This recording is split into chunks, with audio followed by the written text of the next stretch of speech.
This is a video about the Utah Museum of Fine Arts, the Utah Museum of Contemporary Art,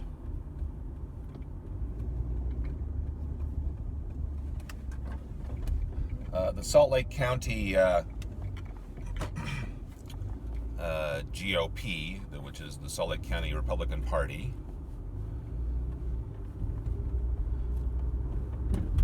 and the Republican Party in Utah. And the Salt Lake County Council. The situation here is that here in Utah, we have the Mormon Church. And it's August 31st, 2017, if I didn't mention that already. Anyway, in Utah here we have the Mormon Church, and it's fairly been socially conservative in the past. But that kind of ultra-conservatism, which probably went a bit too far, or not just a bit, created a lot of reactionary ultra-leftists in response. So here in the Salt Lake Valley, there's a lot of ultra-leftists. And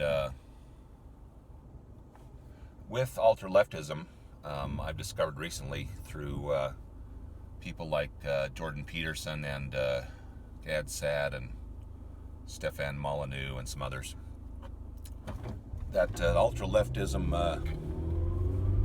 has its roots in a great affinity for not just socialism, and not just neo-Marxism, but also something called postmodernism. And apparently postmodernism is something that where you think that, the modern times are past and we have to basically socially construct everything, and that humans,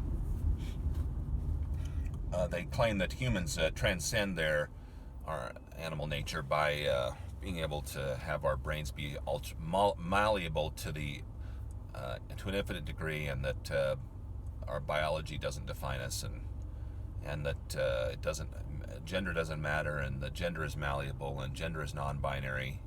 All these things are, and that humans are not a sexually dimorphic species. All these things are tenets of what is essentially the cult of postmodernism. And so,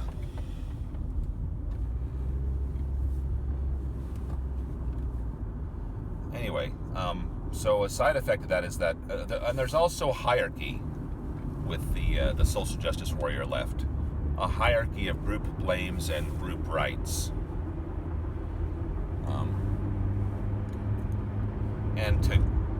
and there's also a victimhood competition.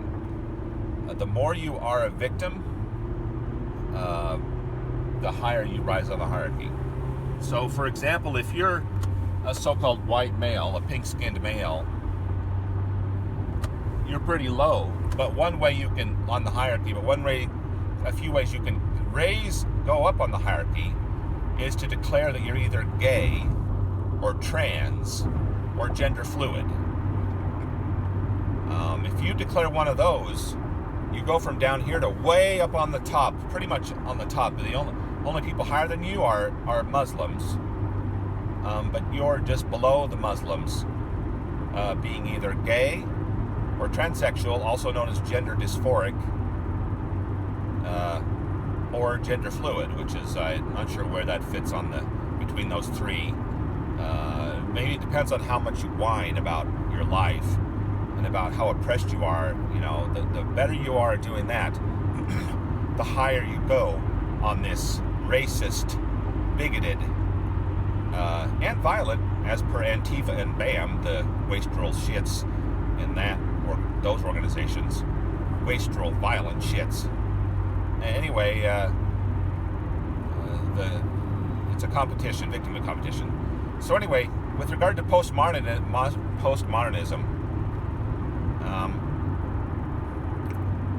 they claim there's gender fluidity, gender non-binarity, and even ultra-leftist, non-scientist Bill Nye has bought into this, even though in his past programs, he, had examples of where he claimed humans are gender binary, and now, as per the changing winds of dumb shit ultra-left denialism and postmodernism, which is infused into ultra-leftism even more now,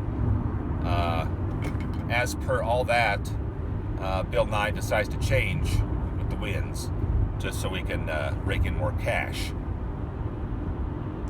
So apparently we're not immune from that in little old Utah. People thought Utah was so backwards.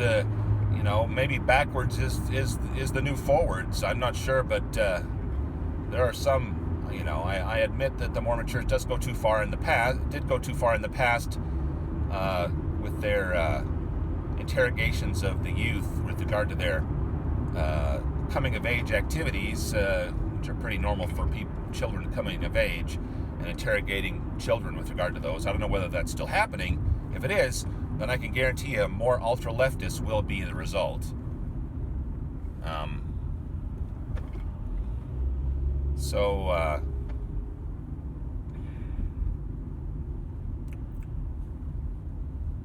anyway, that's the situation. The postmodernism is coming more into Utah because there's a lot of reactionary ultra-leftists here who think they need to rebel against the Mormon Church. And so at the Utah Museum of Utah Museum of Contemporary Art, several months ago, we saw that they had placed on their upper level restrooms gender neutral signs, where you had zero choice if you were a woman or a girl. You had zero choice as to whether a man was going to be in the same room with you. Zero choice. And they're multi-tenant rooms, so you can't just go in there and lock the door. There's no locks on the door. Even with a multi-tenant room, you could have a lock on the door where if you're in there and then you could lock it. But even so, many women would feel uncomfortable by opening that door, having a man in there. Opening a door where they know a man could be inside using the restroom. That's very uncomfortable for many women, including my wife. And then they, on the upper level at the Contemporary Art Museum, they had a sign which said,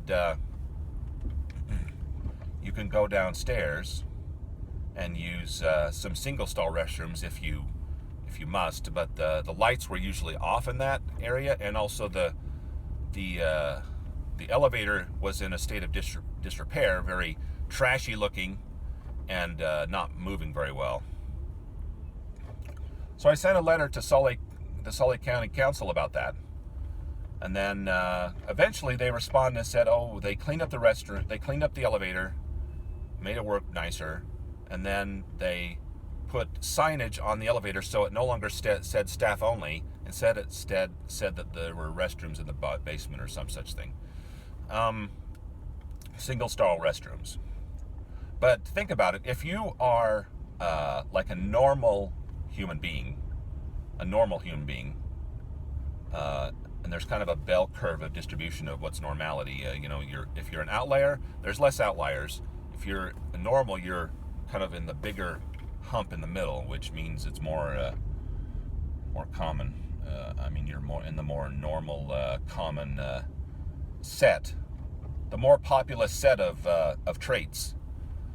So if you're a normal human, you walk into this museum with your family, you want to use the restroom, change your kid's diaper, you have a choice. Either go on the main level, the forced gender neutral rooms, which are multi-tenant, or go in an unlit basement on a rickety elevator. Well, previously rickety, now it's a bit better, and they did clean up the elevator, but still, usually it was less lit or unlit basement. So that's essentially the back of the bus. The back of the bus for people who are normal, and the front of the line, the top of the line, for the outliers. The victim, the forced victim, the people who claim they're victims so they can raise on the hierarchy.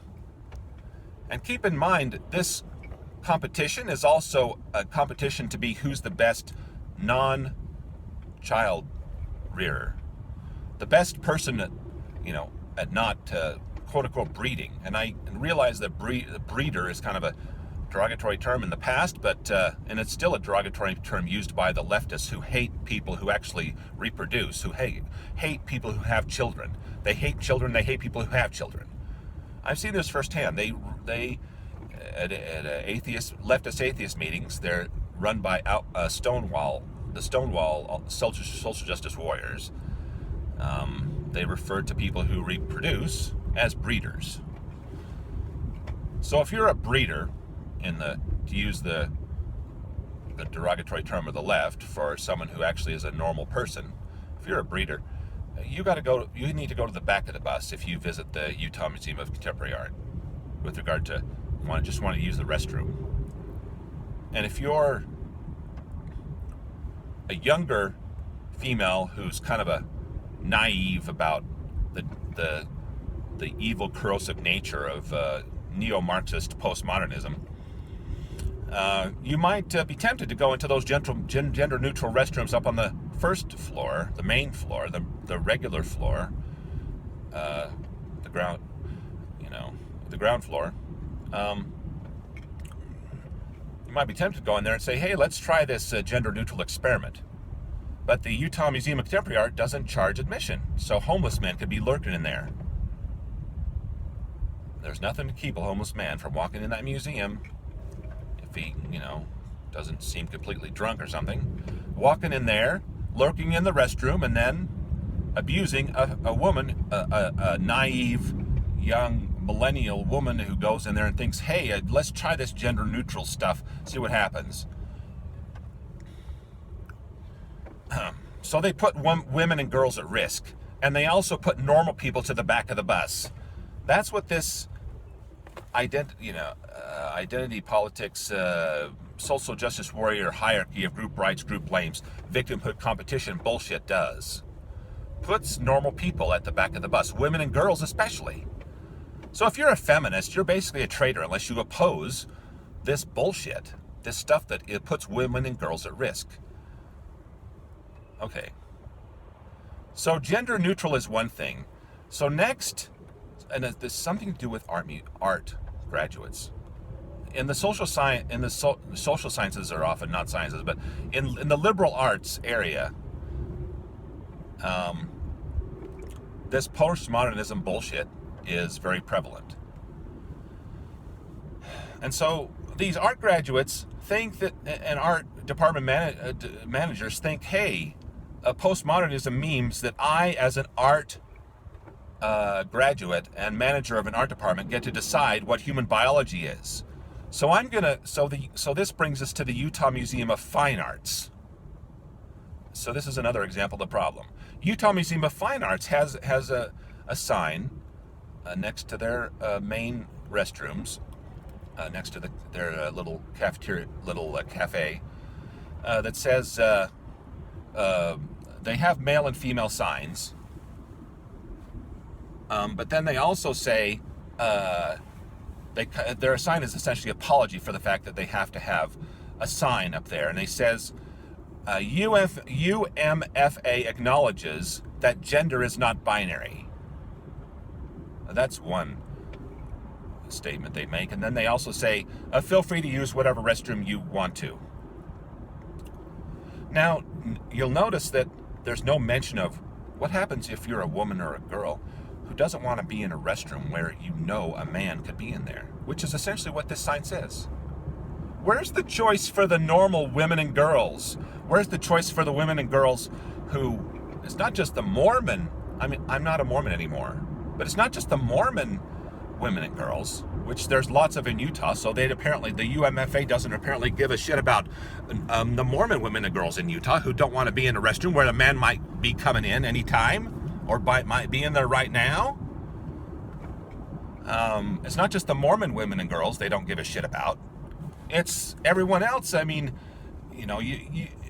as a secular person, you can be red-pilled to how the postmodernism is a bunch of utter bullshit. And I was red-pilled about how leftism was bullshit, thanks to the atheists of Utah being taken over by the Stonewall social justice warrior crowd. That they red-pilled me just great after I had finally started a family and decided, hey, I like Duck Dynasty. Duck Dynasty is just fine with me. And they didn't like that, so they shit-canned me very quickly. Just goes to show that science and reason and skepticism is not really a part of the new religion of the left, the current religion, which is not really a new religion. It's just a continuation of long-term leftist bullshit. Bullshit that killed over 100 million people during the 20th century. The communism, in other words, socialism/communism. And the Democrat Party is a part of that as well, with how they were the party of slavery. They were and are the party of slavery. Basically, if you use the definition of slavery being the term, you work, I eat. So, you work, I eat. That's basic definition of slavery. And that's the Democratic Party of the past, during the Civil War, after the Civil War, and the Democratic Party now. Whereas the Republican Party, in theory at least, except for the crony Republicans who are traitors, the Republican Party in theory is the party of, we want you to succeed, but you need to succeed by trying the best you can and not relying on the state for getting ahead. Study hard, work hard. Don't expect a free handout because you're lazy. Get out there and work, and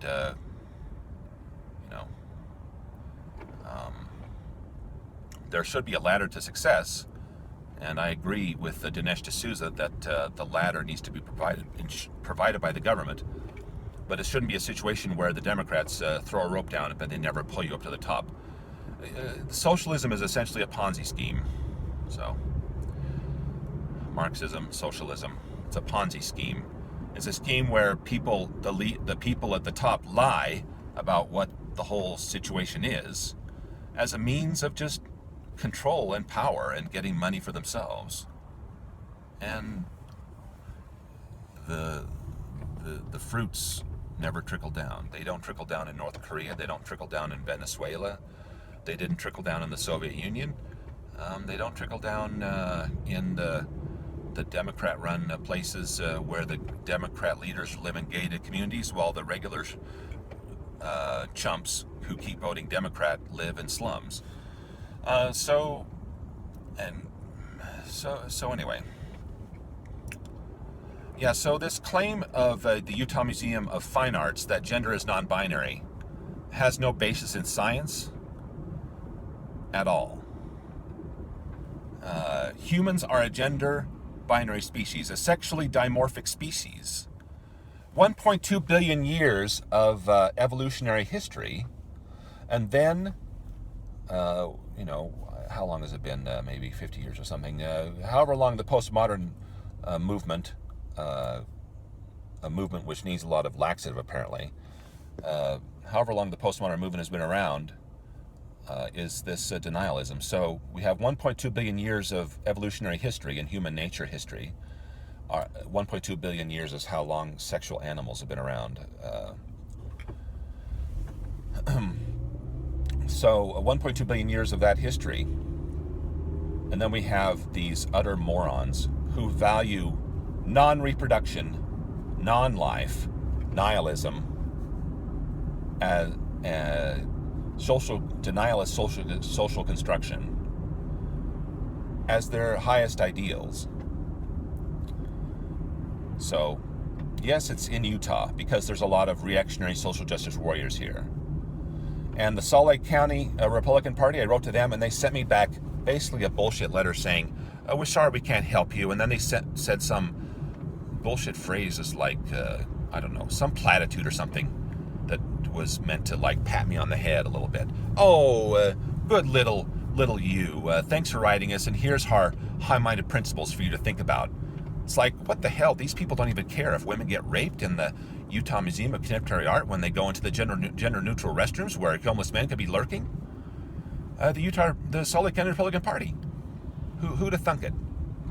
And I wrote to the state representative leaders about this, because the state is like above the counties, and they can, if they want to, they can say, okay, you can't, as a county, you have to do this. As a county, you have to do that.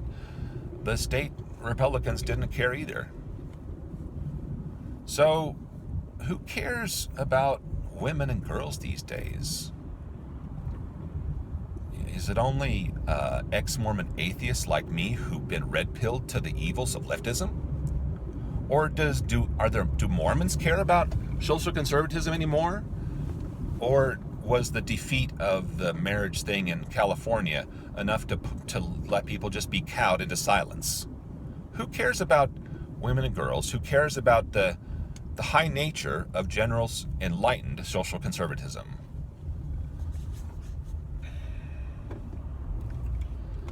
That's a good question. So, if you compared my views in the past, you would have seen where I was in my more angry reactionary phase. Now I'm in my pragmatic, appreciative phase where I can see, hey, yeah, some of this stuff, they were actually right. Although, they were too harsh in their approach, but they should have chosen a little more subtle ways with their advocacies and what they were talking about. They did go too far, absolutely. And they've driven many people to be ultra-leftists as a result. So they should be honest about that, and honest about how they were abusive about that. But on the other hand, the top level 3 to 5 word summary of what they were advocating for was actually correct. It's just that they kind of screwed the pooch by going too far with it. Turned people into ultra-leftist reactionaries. And so, like I say, in Utah, we've got plenty of them. So that's the situation. Women and girls not safe at the Utah Museum of Fine Arts. Women and girls not safe at the Utah Museum of Contemporary Art. The Salt Lake County Republican Party doesn't give a shit. And the state leaders in Utah so far, they don't seem to care much either. But I care, and maybe someone who listens to this video will care.